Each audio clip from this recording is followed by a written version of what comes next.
Hello, everyone's filtering in here. Welcome to our roundtable today. I'm going to give everyone a minute or so before I do formal introductions, just to let everyone filter in.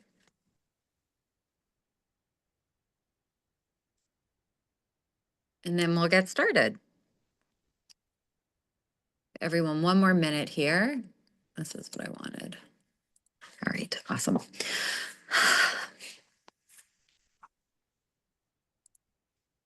All right.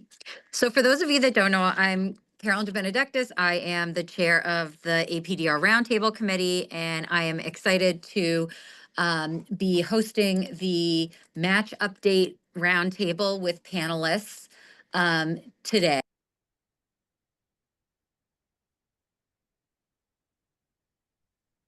Oh, I lost her.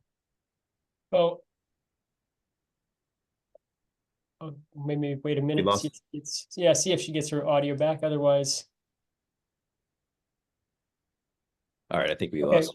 Yeah. So, well, anyways, I can kind of just give an introduction. So, I'm Brent Griffith. I'm the chair of the Matching Plan Committee. And typically, my apologies. I'm sorry. I got kicked out. My apologies. I'm sorry. It just kicked me out of the meeting. I have no idea why. So I'm happy to be hosting this roundtable update, and I'd like to introduce our speaker and panelists. Dr. Brent Griffith will be giving, from Henry Ford, will be giving our presentation with our data on the match update. And then we have Drs. Jim Anderson and Anna Rozenshtein, who will be our panelists to help discuss this. So please take it away, Brent. All right. Let me share my screen.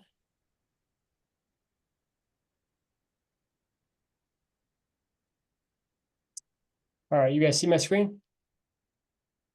All right, excellent. All right, first, thanks to the APDR for the opportunity to present, as well as Dr. DeBenedictis for hosting this webinar. Obviously, due to the timing of the AAR meeting this year, we had to delay the presentation, but hopefully you can find this information useful. So first, the outline for today's talk. First, we'll cover the state of this year's ARIS application cycle and match for both diagnostic radiology and IRDR. Then we'll look at year 3 of signaling and geographic preferences, and then talk about the plan for next year. So we'll start with the ARIS data for diagnostic radiology. And first, the applicant pool. And you can see that for the second year in a row, the applicant pool decreased in number, down 8.7% amongst U.S. graduates and 8.2% overall, to a total of 2,076. And if we go back to the 2023 match, the total applicant pool is actually down over 15% from 2,451 in 2023 to 2,076 this year. Of course, even with this year's decrease, the applicant pool is still up over 9% from the last pre-COVID application cycle, which was the 2020 match, and still up over 45% from the 2015 match, which, as you may recall, is the year that diagnostic radiology had 150 unfilled positions in the match. Looking now at applications per applicant, numbers also decreased for a second straight year, down 10.5% for U.S. graduates to an average of 66.5 applications per applicant. And that number is down over 13% from 2023, when applications per applicant peaked for U.S. graduates at nearly 77. And remember that 2023 was the first year of signaling in radiology, when we had a total of 6 signals. So I do think this downward trend is at least in part related to the introduction of signaling. And I think that as applicants become more familiar with signals, and in particular how programs are using those signals, this number will continue to trend down. And then, of course, as you would expect, with the reduced applicant pool and decrease in applications per applicant, applications per program also came down again this year, decreasing 16.4% overall from an average of 860 applications per program in 2024 to 719 in 2025. And if we compare to 2023, the total number of applications per program is down almost 25% from its peak of 947. But much like the total number of applicants, applications per program still remain well up from 2015, when there was an average of 369 applications per program. So not quite, but nearly double the number of applications per program in the past 10 years. Moving now to IRDR. So unlike diagnostic radiology, IR's total applicant pool increased again this year, up 2.7% from 2024 to a total of 496. Although notably, this increase was driven by the over 15% increase in international medical graduates, with the number of US graduates actually decreasing by 2%. And then if we look back to 2020, which again was the last pre-COVID application cycle, the overall applicant pool to IRDR is up nearly 50%. Then, unlike the decrease that we saw in diagnostic radiology, applications per applicant in IRDR remained relatively unchanged for US graduates and decreased by 7.5% for international graduates. Applications per program for IRDR were also pretty similar this year overall, down slightly for US graduates. But again, if we look back to 2020, the number of applications per program is up nearly 40%. And then normally this data on applicant reported gender is not available, but ARIS did make it available this year. And we can see that for diagnostic radiology, from 2020 to 2025, the number of female applicants has increased by nearly 40%, versus a 1.5% increase in the number of male applicants, with females making up 35% of the applicant pool this year versus 28% in 2020. And then one thing I found a bit interesting is that since 2023, the number of male applicants has decreased by almost 25%, while the number of female applicants has increased 7%. So in fact, the decrease in the applicant pool that we've seen these past couple of years is really being driven by the decreasing number of male applicants. Interventional radiology has also seen stronger growth amongst female applicants, which have increased nearly 115% from 2020 versus only a 42% increase in male applicants, with female applicants now making up 28% of the applicant pool versus 20% in 2020. And although male applicants did not increase by as much of a percentage as females since 2023, the number did not decrease like we saw in diagnostic radiology. All right, now to this year's match. And before I talk about the data, I just want to note that in this data, we're only including PGY1 and PGY2 positions, not the physician programs that are reserved for those physicians who have completed prior graduate medical education, as those spots are not available to senior medical students. So as you can see, there was an overall increase of 60 combined positions in the match this year, with an increase of 46 diagnostic and 14 IRDR spots. And since 2011, the overall number of total radiology positions in the match has increased by 287 spots, which is over a 25% increase. And if we compare to 2017, which is the year IRDR separated, diagnostic radiology is up 155 positions, which is nearly a 15% increase, and IRDR is up 78 positions, which is nearly a 63% increase. So since the creation of the integrated IRDR residency, there has been substantial growth in the number of total radiology positions. All right, so how did radiology do in this year's match? Well, nationwide, there were 19 unfilled diagnostic positions after the match, up from 4 last year, as well as 3 unfilled IRDR positions, which was the same as last year.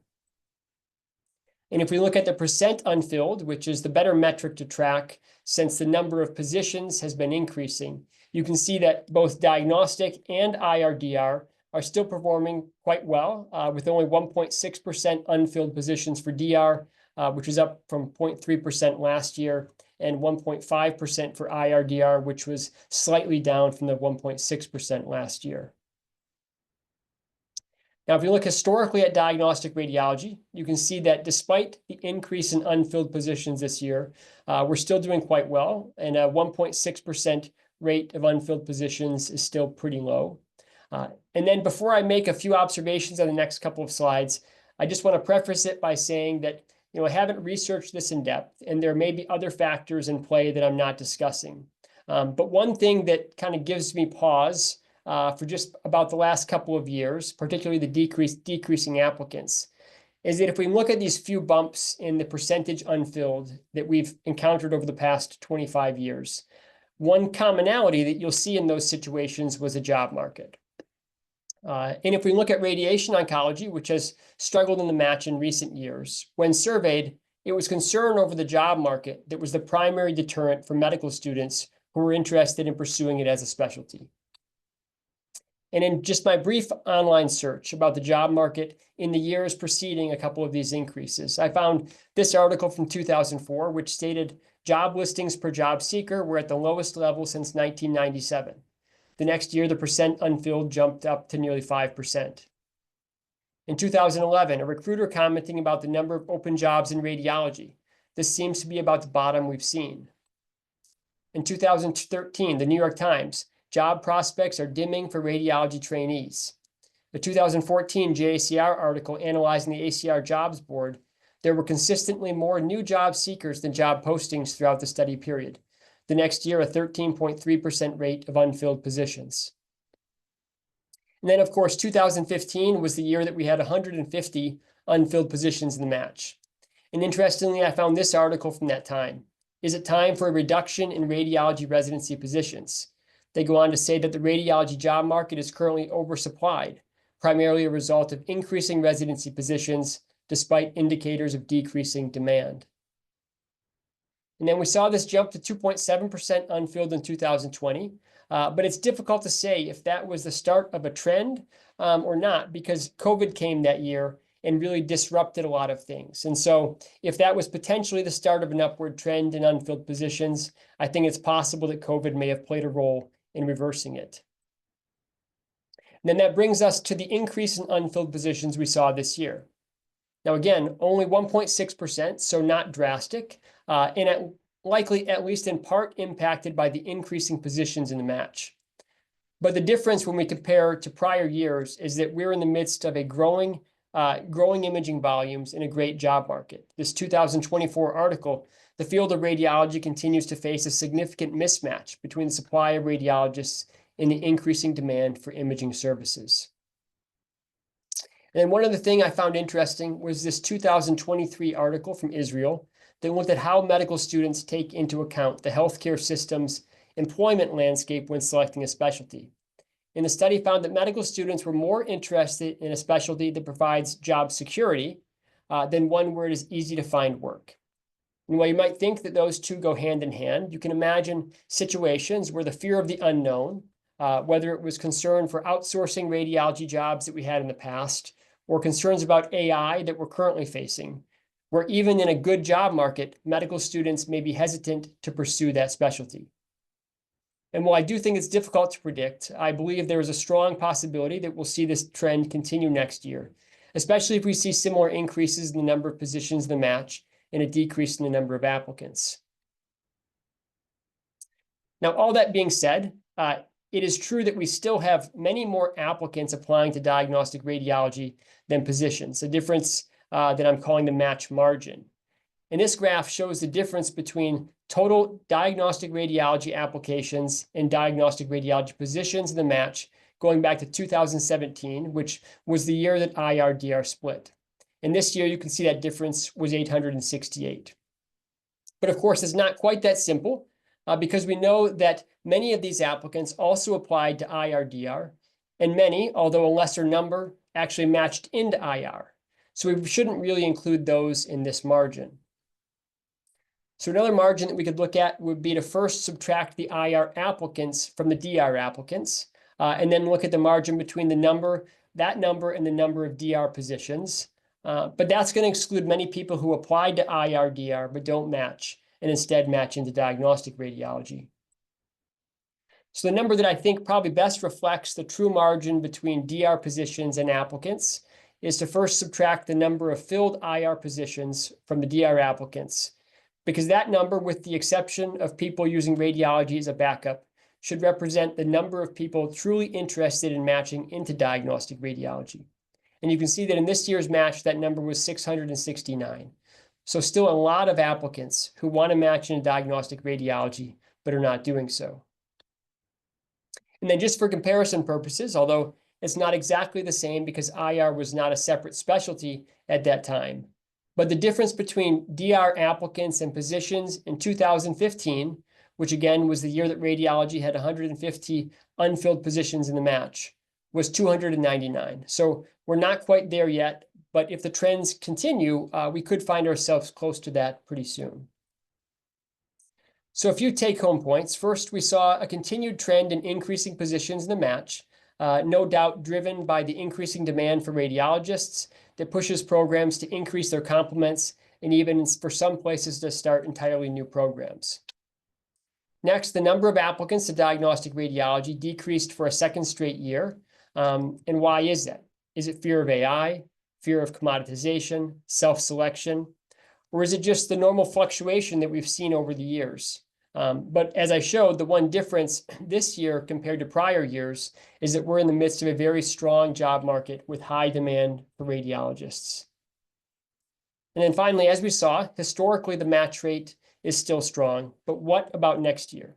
I do think that we will see the number of positions in the match increase again. I think there's a strong possibility that the applicant pool will decrease again. And so program directors really need to take this into consideration when planning their interview seasons. All right, now let's move on to geographic preference and signaling. So first, geographic preferences. And we saw last year a large majority of applicants, around 80% to both diagnostic radiology and IRDR, selected 3 geographic preferences. The one difference being that international medical graduates are more likely to report no preference compared to MD and DO applicants. In general, applicants whose geographic preferences aligned with the program's location were invited to interview at a higher rate than those with no geographic preference or those with misaligned preferences. And you can see that applicants with an aligned geographic preference had an interview rate of 18% versus 5% for those with no preference and 3% for those with a misaligned preference. And you can see that that was very similar to 2024. And then a very similar effect for IRDR, where applicants with an aligned geographic preference had an interview rate of 34% versus 10% for no geographic preference and 9% for a misaligned preference, and also similar to the prior year. So now program signaling, and as a reminder for this past match, like the year before, signals for diagnostic radiology and IRDR were shared, and we used 2-tier signaling with applicants each getting 6 gold and 6 silver signals.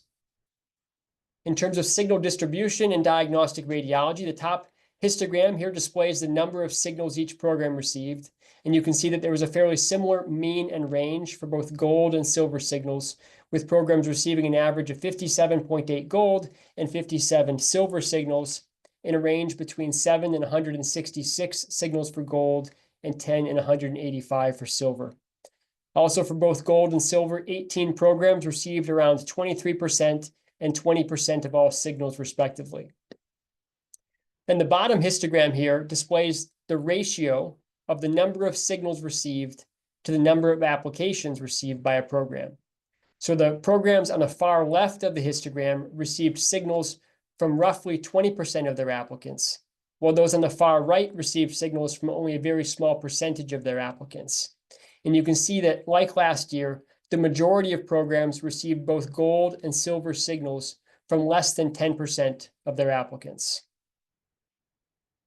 For IRDR, programs received on average 16 gold signals with a range between 3 and 53, with 9 programs receiving 25% of all gold signals. For silver, the mean was 13 with a range of 3 to 36, and 9 programs receiving 20% of all silver signals. And again, you can see the majority of programs received gold and silver signals from less than 10% of their applicants. And then this slide shows the relationship between sending a signal and interview invitation rates, with this year's cycle on the right and last year's on the left. And the horizontal line in the middle of each box represents the median interview invitation rate for each group. And results from the last 2 cycles were fairly consistent. In 2025, like in 2024, sending a gold signal had a higher interview invitation rate compared to silver, with 55% for gold and 45% for silver. And also, like last year, the probability of getting an interview without sending a signal was only 5%. And then like diagnostic radiology, IRDR interview rates were also similar compared to last year, with the probability of receiving an interview at 67% for gold, 57% for silver, and 13% for no signal. And so the next question we ask every year, should we make a change to signaling? And opinions on signaling vary quite a bit depending on who it is. Applicant versus program director, big program versus small program, as well as where your program is located geographically. And looking at the results of this year's APDR survey, we can see that the majority of program directors think we have just about the right number of signals, with most believing that the appropriate number is between 11 and 15. However, if we look at last year's applicant survey, you can see that nearly half of the applicants felt that there were too few signals, with most of the remainder thinking the number was about right, but only 4% feeling like they received too many. And then before I talk about what the plan is for next year, I'll just quickly remind you of the reasons that we chose the two-tier approach. And that is because it really allows us to balance the strengths of both the large and small signal approaches. Specifically, the gold signals allow programs and applicants to identify their true top preferences, while the addition of the silver signals provides more signals overall and helps to ensure a more even distribution. And so what is the plan for next year? Well, first and foremost, as you may already be aware, beginning next year, diagnostic radiology and IRDR will have separate signals. This has been an ongoing discussion the past couple of years, but this year, IRDR made the decision to separate. So next year, applicants to IRDR programs will have 8 signals to use, and applicants to diagnostic radiology will have 6 gold and 9 silver signals, so an increase of 3 silver signals from last year. Additionally, new for this year, signaling will be an opt-out through ARIS rather than an opt-in, as it has been in prior years, and that should help us to avoid programs inadvertently not enrolling in signaling. And so I know there will be at least 2 questions, and I'll try to answer those. So first, why more signals? In a big part of the reason for the increase is that it will give more flexibility to applicants. As we saw in the survey, nearly half of applicants felt that they did not get enough signals. And the data shows that if you did not signal a program, you are much less likely to get an interview. And so if we want applicants to be able to diversify their applications, to have the opportunity to signal some of their REACH programs and some of their safety programs, which is important, it was felt that they needed a few more signals to do that. Additionally, an increase in the number of signals will further help to make the overall distribution of signals more even. And this is especially helpful for programs that are currently receiving signals from a smaller proportion of their applicants, those that were further towards the right side of that histogram I showed. And then finally, more overall signals will likely further decrease the number of applications per applicant, and in doing so, decrease the number of applications per program. So programs will have more opportunity to holistically review the applications that they do receive. And then, of course, the next question, why not even more signals? Well, first, for those programs that already receive a fairly high number of signals, those towards the left of that histogram, it would just make signals less meaningful and less useful, and make it more difficult to holistically review applications, which again was a big goal of signals to begin with. Second, the value of signals in general will become further diluted. Remember that one of the benefits of signals is that it helps medical students to express a genuine interest in a program, and on the flip side, for programs to know that an applicant is genuinely interested. But if applicants have too many signals, the level of interest conveyed by that signal becomes less, as applicants can signal more and more programs. And lastly, with virtual interviews making it very easy to interview and with very few cancellations, applicants may interview at programs that they're really not that interested in, simply to increase their chances of matching, but in doing so, limit the opportunity for applicants with a genuine interest in that program from getting an interview at all. And this may lead to more redundancy in applicants getting interviewed and potentially increase the risk for more unfilled positions. So some final take-home points. First, IRDR competitiveness remains stable this year, and there's really no indication that this will change next year. Second, the competitiveness of the DR match is trending down with fewer applicants and more unfilled positions. And if the number of applicants decreases again next year, or if the number of positions in the match continues to increase, there is a good chance of more unfilled positions. So next, October's ARIS data will be particularly important. And as in prior years, the match committee will review that data and release guidance to program directors. So be on the lookout when that time comes. Third, as we saw this year and last, signals substantially increase the probability of an interview invitation. And this is important for medical students to understand and be advised on. And then finally, diagnostic radiology and IRDR will have separate signals in next year's match, and diagnostic radiology will increase the number of silver signals to 9. Thank you. Thank you, Brent. That was wonderful, informative as always. Now we do have our 2 panelists, and we would love you to submit questions. They can be submitted into the Q&A, and we are happy to answer them. So I'll start with the first question that we have, which has been sort of answered, but it says, why do you anticipate the total number of applicants to decrease? And I think we talked about that. We kind of talked about why we talked about the applications to decrease, right? Because of signals. But how about the total number of applicants? And anyone is welcome to take it.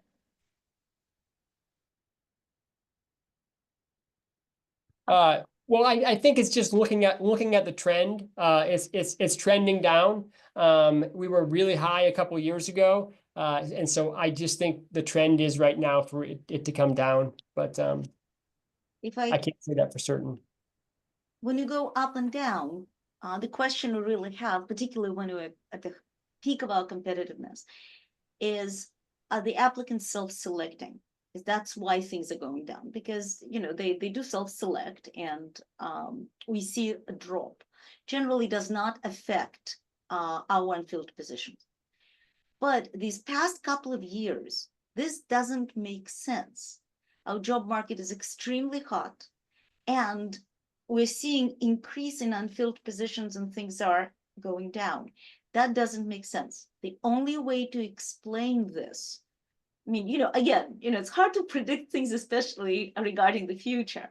But as Brent pointed out, all data show that applicants are looking for, first and foremost, job security, and secondly, stability and health of the specialty and high incomes. In this case, the only way to explain it, to the best of our ability, is that they're really concerned about AI, and we're all hearing that. So we are thinking that the trend is likely to continue. And just add just a little different viewpoint. I mean, I totally agree. I think the applicants probably will go down, but I think part of decreased application, although it's, looking at job market in the future, students also look at the competitiveness, and there's always a reaction to a hyper competitive environment. And so when we had the hyper competitive environment 2 years ago, we certainly were going to see it drop after that, because students realize I'm not as competitive, or I don't want to go into that market where there's this super competitive and I may not end up with a residency, or I'm going to waste time interviewing for radiology and I'm not going to get into the specialty. So, I think that was part of the last 2 years drop. And I think whether or not that continues to drop is, anyone's guess. My personal opinion is I think we'll stabilize next year with the number of applications, and it won't drop that much more, but we will have more spots open. There definitely is going to be more both DR and IR positions in the match next year. There's been, people asking for increased complements, and they've been able to get the funding for it. So there will be more spots. And I think the applications will probably stabilize out. They might drop a little bit. I don't think we're in a kind of bottoming out our applicant pool, in my own opinion. So I would agree. Question is how many of them will remain as competitive as we have been used to. Wonderful points. Thank you. I don't see any more questions in the Q&A. Please feel free, if you have questions, you have great resources here. Please feel free to ask away. And if our panelists have anything else to add, or our speaker, feel free to do it while we wait for more questions. I would like to just say on behalf of this group that we will continue analyzing these data. And that the first update that we're going to have is going to be October 15th. And on October 15th, ERAS generally promises, doesn't always deliver, but ERAS promises that October 15th, they're going to show us our interim applicant pool for that year. When this becomes available, we're going to pounce on it. And we're going to send the entire membership. So those of you who are not members, please remember, right? If you're not members, you don't have you in our member database, you can just push a button for you to get an update. But we're going to send updates because, we've changed the number of signals. We are going to send an update. We're going to, and so on and so forth. Another thing that I wanted to put in there, because I'm a member of the survey committee, we'll be putting together questions for the annual survey literally over the summer and the fall. So when you get that survey, a lot of it is going to pertain to the match, how you are going to handle a match, how are you going to handle interviews this year? Are you going to increase the number of on-site interviews? Are all your interviews going to remain being virtual? That's going to be really important. And all this is going to go right into the summaries that the match committee is going to be sending out. So another question we're going to put out there about positions. It's going to be critical to find out whether we are expecting significant increase in positions. We are thinking that maybe we can send out a quick survey over the summer saying, do you intend to increase your positions? So for all of you who are attending here, please become members so we can actually get you in this data collection. And please answer those quick little surveys, because that's all going to go into forecasting in the match. Right? Thank you. No, thank you, Anna. So we have a couple questions. So the first one is, do your programs interview the DIR candidates in the DR program? So I'm assuming that means the IRDR candidates. Whoever wants to answer first, go for it. Yeah, I can start. I mean, that's highly variable across the country. I can tell you what we do. We separate out who are the people that are primarily interested in the IR side of things and the people that are primarily interested in the DR. We have people in DR that interview everyone because the IR people are also training in DR and we want to have some input into that. But they are looked at as a separate pool than the DR candidates at ours. So we don't interview them for the DR position. If they want to indicate that they're also interested in applying to our DR program, we will interview them as DR candidates. And then they will also have the added on number of people that are interviewing for IR. But if they are only interested in IR, then they interview primarily with IR and a limited group of the DR, and they're not put on our DR match list. So Jim is from a large West Coast program. I am from a small East Coast program. And we interview them, and we really don't pay that much attention what their primary goal is, because a lot of our applicants want to stay in New York and they're sort of confined. And because we have such a booming ESIR pathway, we always have one person, an incredibly active ESIR pathway with very, very competitive fellowship placements. So we have no issues about that. And we will definitely interview those applicants. And we will even consider increasing the number of ESIR spots if we have more takers. So for this specific program, we're fine. We don't mind. Wonderful. Thank you. So our next question is there data about any trends regarding virtual interviews and if there will be a shift to in-person nationally? I don't think we have any definite data yet, but just anecdotally talking to a lot of people, particularly at the AAR meeting this year, I mean, there's definitely groups, and also to students who have interviewed, there's definitely more and more programs that are doing in-person interviews. It's still a very small number, but there are programs that are doing more in-person interviews for various reasons, but the vast majority are still doing virtual interviews.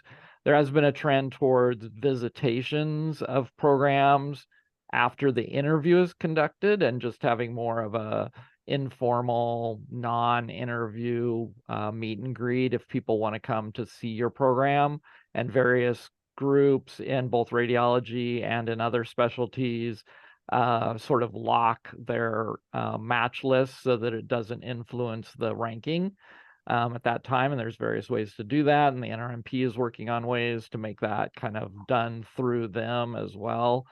So those are all kind of trends in the future, but those are kind of the two trends that are happening right now. Wonderful. Another question is, did the group look at match data for IMG applicants compared to prior years? Because they are saying that they have a sense that it was a tough year for IMGs, but not sure if the data supports it. The tough year for IMGs was across the board. Brent, I don't think we looked at IMG data separately. We certainly will, because it's going to be so important. If, in fact, our number of applicant shrinks, it's going to be very important. It's going to be particularly important this coming year, because we have a new, now known unknown. We don't know how much the political milieu is going to influence the program director's decisions as to matching, ranking the IMGs. For example, right, people do have emergencies. They do need to go back and see their families, their home countries. Question is, will they be able to come back, right? And other considerations. So yes, we will look at the IMG market, and we're going to be tracking it very, very closely. Another reason to watch out for those updates. We will give you the numbers and everything. Wonderful. I did just get off a meeting where the AAMC was presenting about trends overall with signaling, and I can say that they do analyze the IMGs separately from U.S. graduates, and certainly the signaling aspect of this is not as impactful for IMGs. Interestingly, it's a much signals are much stronger for U.S. graduates than they are for IMGs in general, and that's across all specialties. So I don't know if that pertains directly to radiology. So we can probably analyze that because they do have that data. Thank you. That's really, Jim, that's really very interesting. This tells me that program directors as a whole feel, they know that IMGs tend to have less choice. And that, yeah, okay, so if that's a very competitive candidate, then their wishes may matter less than, okay, makes sense. Wonderful. Our next question. Do you interview IRDR candidates for the DR program on the same day you interview them for the IRDR program? Yeah, I'll just give our personal situation. We do as much as possible. We often set aside one additional day for IR candidates just because it's harder for us to get everybody in for the number of people that we interview. But in general, we try to have them on the same day. We also at our program, we have the IRDR, we have separate IRDR days that are combined with the DR interviews. So we interview them on that same day. Wonderful. Any data on numbers of DO candidates and their match rates versus MD, I am assuming? I mean, that data is available. I did not trend it out this year, but it certainly is something that we could trend out with the data we have. we will trend it out.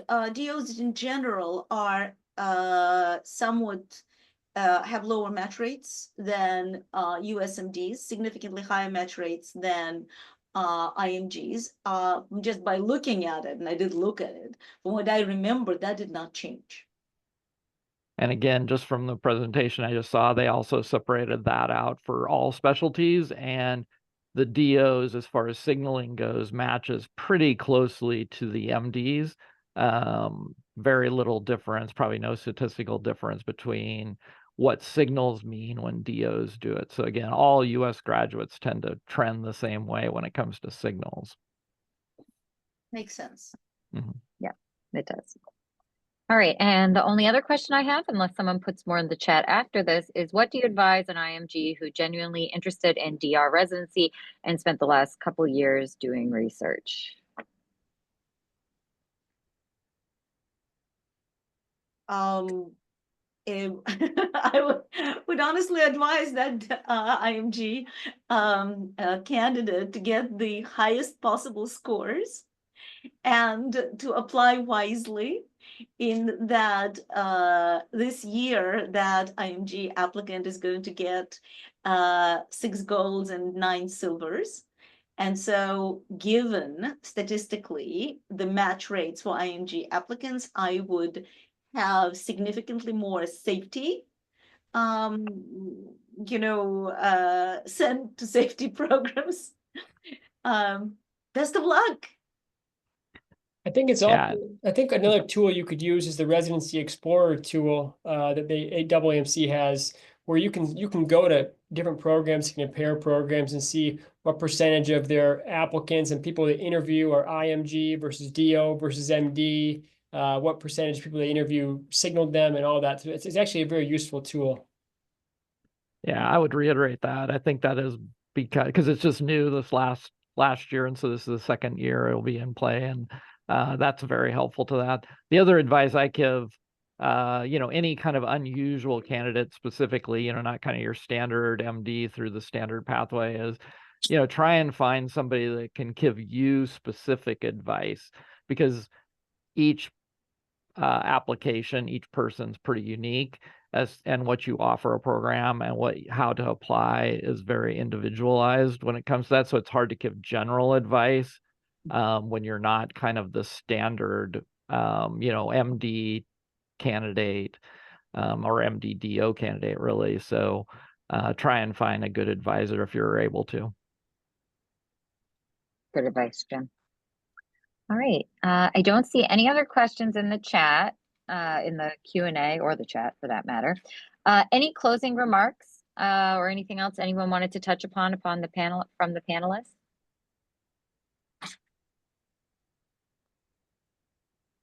Not really. I think just what Anna had said, that I do think that, because we're talking about what's going to happen to the applicant pool next year, the good thing is that we're going to know at the beginning of the interview season next year by using that IRIS data. I mean, it's released every year and we typically put something out, but I'd just be on the lookout for that coming from the APDR, because that will give you it will answer our question of whether the applicant pool is going to go down or flatten out. And another thing for those of you who are attending, our data collection and our analysis is only as good as our data. And a lot of what we analyze stems from our own behavior as program directors. So please, please, please respond to our emails. I know my camera is blinking. Hopefully everyone is being stricken by this blink. So please blink every time you get an email from us saying, please answer these couple of questions, because every answer allows us better predictive ability. And we will be sending little things asking you for what it is you're going to do next year. I want to thank everyone on the panel for presenting today, and Brent for your great presentation. Obviously, as you said before, we didn't have it at the meeting because of timing. So really appreciate everyone taking their time today to get this information out to all of us. So thank you. And I just answered, I typed in the chat or in the question answer that there are 8 IR-DR signals, not 6. So 6 gold for DR, 9 silver for DR, and then 8 just non-tiered IR-DR signals. Thanks, Jim. Appreciate it. Well, I would also like to extend my thanks to Dr. Rozenshtein, Anderson, and Griffin for their wonderful contributions to this roundtable today. And I mean, I can give everyone about 15 minutes back of their day. So thank you again for joining us, and this will be recorded and put on the YouTube, correct, Ernie, right? Yes, correct. Okay. Yes. All right. Be So available. thank you, everyone, and have a good rest of your day. Thank you. Bye-bye. Thank you. Bye. Everyone.